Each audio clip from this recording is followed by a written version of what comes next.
where I went from like a dismally sad tech story because I had no technical people. I ended up having like a head of product, a CTO, and a director of IT. Hi everyone, my name is Alex Dobson and welcome to part one of my chat with Sarah Selly. Sarah Selly is the co-founder and CEO of a company called Space I Share, which is an Airbnb for storage space. In the past, she successfully pitched her company on Dragon's Den, and today she's here to share her life story with me. Let's go! Please let us know your name, your role, and what you're currently working on right now. So my name is Sarah, and I am the CEO of Space I Share. Space I Share is a marketplace for storage and parking, and it's an online community where people can go to share space, find space if they need it. If you want to make extra money and you have extra space in your home, then we're like an Airbnb for storage and parking. Very interesting. I'm sure you've had other ideas in the past, probably a lot. Yeah. What made you decide to focus on this one and really pursue it? Well, I think you're right. I have had other ideas. I've had other businesses, and one of the things I found with all of them is that when things got tough, I would run back to corporate because I get those bills that I can't pay, and things would come up, and I was always feeling like I was being irresponsible by trying to go it alone in my own company. So while I had little bits of successes along the way, there was always that big paycheck that was luring me back to corporate. For some reason, this one hasn't done that yet.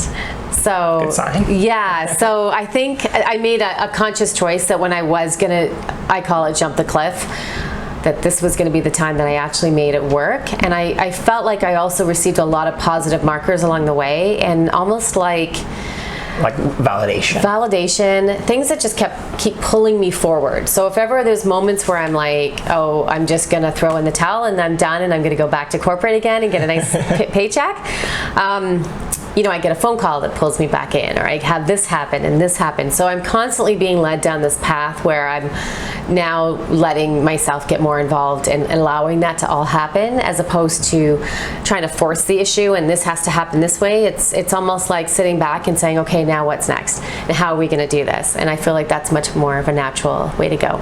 Very interesting. Yeah. It sounds like on top of a gut feeling, it's also literally maybe signs, like getting a call, getting an investment, getting someone that's calling to ask about what you're doing. Yeah, and I feel like this company started actually with a really big sign for me. So my husband and I are both, I would almost call ourselves serial entrepreneurs, because we have both made attempts in the past or are continuing to make attempts at being entrepreneurs and setting up our own businesses. And so a few years back, prior to this, he had started his own gym. And so that was an opportunity for him to go out into the world and do something that he really loved, and certainly fitness was something that really inspired him and wanted to get other people inspired as well. And for me, I was working in a company that I loved, but I also felt like it wasn't in my heart where I should be. And so we were talking one evening, and I said to him, I really don't know what I want to do, but this doesn't feel right. I love the people I'm working with. I love this, like the industry, and there's so many things that I'm learning, but it just doesn't feel right. And he said to me, you need to make a decision tomorrow about what you want to do. And I thought, well, tomorrow, like, so what do you mean? Because I had thought about two things. One is that I was going to do this startup because it had been on my mind for a little while, and then the other was I was just going to work for a nonprofit, do something where I could go out in the world and help people, give back, and that always is one that I really love the idea of doing. But when I also look at the idea of how much time I'm devoting and how much paycheck I'm getting, when you've been in sales most of your life, you're used to having a more comfortable paycheck. And so I wasn't sure if that was going to be the right decision. But anyway, so he had said, make that decision tomorrow. So I rolled over in bed that night and I said, all right, God, I need a sign. Not a little sign, but I need a big, big sign to tell me what it is that I need to do. And so the next day I walked into work and the office, and I found out that there was an all hands meeting, and the president of Toronto Star walked into the company and said, we're shutting you guys down at the end of the year. No. And I was like, What good news in this case? Yeah, like it was crazy. So I thought, okay, like I asked for a sign, but I didn't want like 60, 70 people to lose their jobs. So when I've told that story to people in the past at the company, they're like, oh, you broke all of media at the time. And I'm like, sorry. Luckily, everyone got rehomed and found like other awesome places to work. And I actually think that helped a lot of people move on to do things that they actually really wanted to do. And that company, as great as it was also holding back a lot of us from doing other things because we loved the culture and the people there so much. And so I guess it was a good thing for hopefully most of the people there, but it certainly was a great wake-up call for me to say, okay, the universe has just given me a really big sign that I need to do something.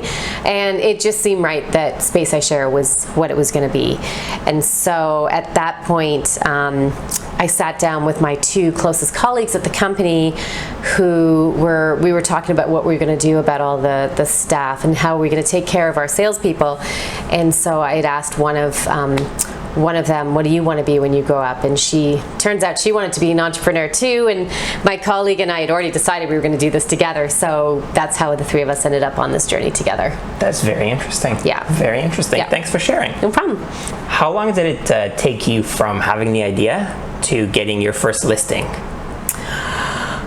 So I would say I had been thinking about this idea for about a year. Okay. And I was able to go online and find a marketplace that was allowing you to subscribe and use their marketplace as a way of selling whatever it is that you were selling. So I would say it took probably a couple of weeks or less to get my first listing from the time I put it up to the time I got a listing. Probably less time actually. Like my goal was to go out and just find people that had spaces already, and that usually means going into other marketplaces and asking them to put up a space.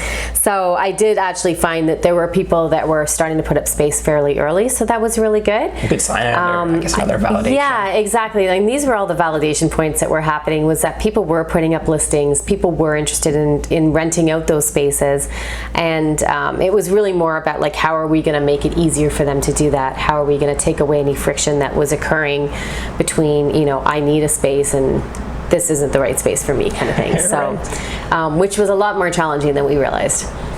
And how long was it after you had your first listings that someone actually booked through the site? I would probably say within probably the first month. It could have been a shorter time period, but it seemed like it didn't take too long for the first match to happen.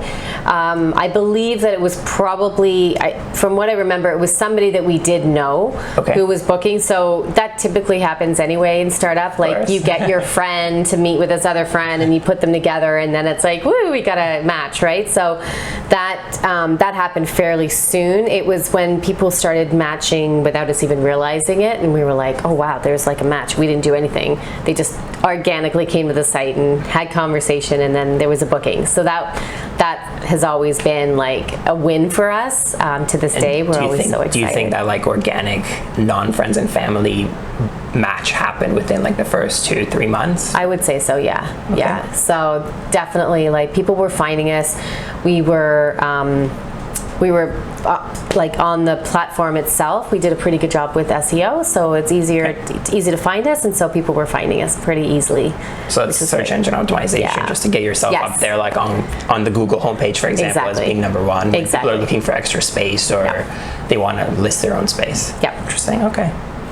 How did you go about, I guess, assembling the team that built the platform initially? It sounds like you hired a third-party company to do that for you, correct? And so from the war stories I hear from a lot of tech entrepreneurs who don't have an in-house CTO, they do go out into the world and look for a third-party company, and almost everybody has a horror story or some kind of like bad luck story with that. And we were no different. The company we hired in the beginning did a good job for us. They had some challenges with the payment system.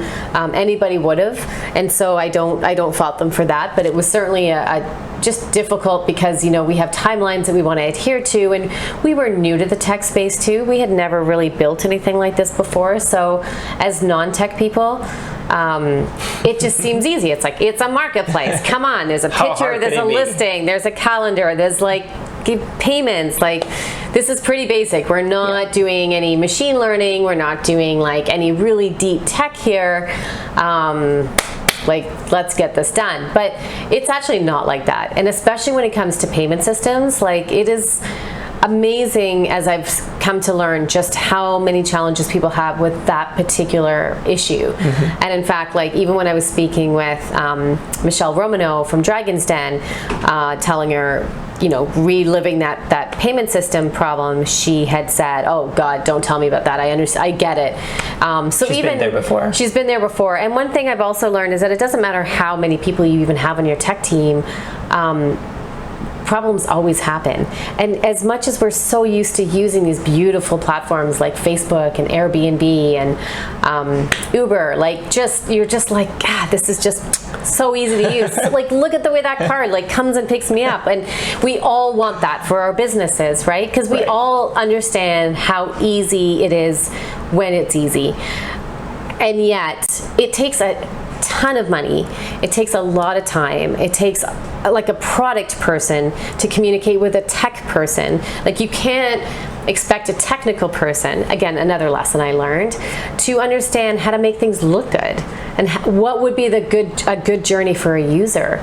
So when you ask a tech person to be like, build me a payment platform, build me a journey, like build a few pages to take them to that, you would just maybe think that they would be like, oh yeah, I know how to do that. You go here and you press this button and you do this. But actually, a technical person thinks so differently from a product person who is actually thinking of it from a holistic, how would I want to use this platform? Right. And so those disconnects that you learn early on, after making a ton of mistakes, cost you a lot of money, a lot of time, and it's generally like some pretty deep war wounds that a lot of us will wear if you don't have the right people at the beginning with the money there to somehow, I mean, there's people who take equity and that's also great, but you need to have all those things in order to at least put out something really good.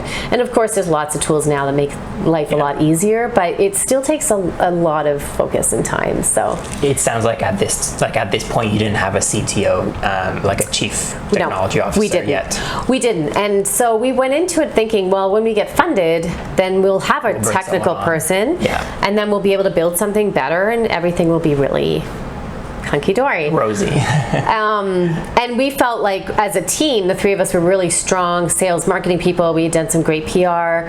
I feel like we were hustlers. We were out on the streets. We're handing out flyers. We got on television. Like, all these great things were happening, and at the same time, investors would look at us and be like, you guys aren't technical people. You need a technical co-founder. You need that credibility. You need that credibility. You're a tech startup and you don't have a technical co-founder. And so for us, it was like, okay, we don't know what to do because we don't have one. And investors were like, well, call me when you do. So it was like a chicken or egg. Like, how do I get that $100,000 and some odd to pay a technical co-founder or inspire someone to join us? At the same time, we were out there looking for money and trying to, do things. So it was very challenging for both of those things to happen. And at the same time, we were entertaining other possibilities, like this one company was looking to build something like what we were doing, and they wanted to bring us on board to do that. And there was like an acquisition conversation happening. So for yourselves already. Right. So yeah, so that was interesting too. And it's like, oh, don't need a technical co-founder. We've got a team here. Let's hold off on that. This fell through. All of a sudden, we're left without either of it. So it was just interesting how all those things transpired. And in the meantime, we're working on keeping this platform above water and making sure that the marketplace didn't shut down, because there was always this like error that was coming up all the time. And it was just like, I think I just got a lot of gray hairs and lost a lot of sleep over those few years. So good times. Well, sounds like they were interesting times for sure. Mm-hmm. What role did you hire for first, and why? So I wouldn't say it was necessarily a hire, but I will say that the first group of people that came on board were actually 3 people who were going to do the same idea. Okay. And so I went through a program called Founder Institute. Yep. And Founder Institute started in Silicon Valley. They have offices around the world, and it's like a pre-accelerator program. 12 weeks where you go in, you spend a lot of your time as the CEO pitching in front of 3 mentors each week. The mentors will grade you 1 to 5, no 3s. Okay. And at the end of that, you get a mark based on your pitches and based on a couple of, every week we'd have a lot of work to do, like about 15 hours of work. Wow. On top of most people's full-time jobs. So it was a lot. So we ended up being the top graduate for that particular cohort, which led us to an accelerator in Colorado. But as I was sitting there talking about that experience, being at Founder Institute, there was a couple of guys in the audience who had come in with the same idea and were going to run with it. So they spoke with the head guy, and he had said, well, you should just talk to Sarah. So within a couple of months, 2 of them had decided to come on board, and they had this CTO friend who they had been talking to about this idea too. So before long, I'd had like where I went from like a dismally sad tech story because I had no technical people. I ended up having like a head of product, a CTO, and a director of IT, and all of whom knew each other pretty intimately. Like 2 of them had worked together for 4 years. They'd had an exit. The second and the third person had gone to school together. So it was really great because not only were they lovely people to work with and smart, but they also had worked together themselves and were just fine to let me do what I was doing out in the world, which was just talking a lot about it, because that's not what they were good at. They were just good at making a good product. Making it work. So between all of us, it was like a win-win. Wow, yeah, that does sound like you got everything you needed. Yeah. Especially the CTO position. Totally. It was like, because I had been told, all right, you're looking for a CTO, that's going to be really hard, because not only do you need to find someone who is senior enough that they can speak in front of investors and sound intelligent and just carry themselves in a proper way, you also need to find someone to build it. So they have to be like also really interested in coding, and a lot of CTOs now are so high level that they don't do the day-to-day coding anymore. They just give it to other people. But luckily, Nick liked to do both, and he was both a senior executive with an insurance company, and he also loved to code, and he just finds everything super exciting and is always up for a challenge. So it's like, do you know how to do this? No, but I'm gonna figure it out. And like, a few hours later, okay, it's figured out. I have it, yeah. Yeah, so he just had a great attitude, and he was like,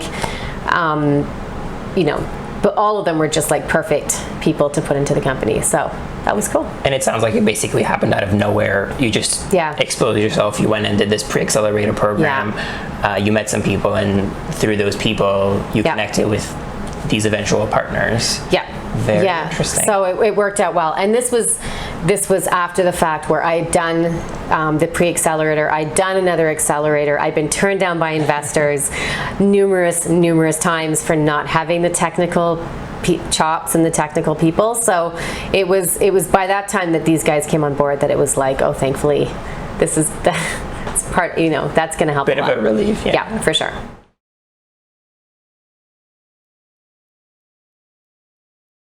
Entrepreneurship is usually a roller coaster of ups and downs. Yeah. How low have you felt throughout this journey? Like the lowest? The lowest?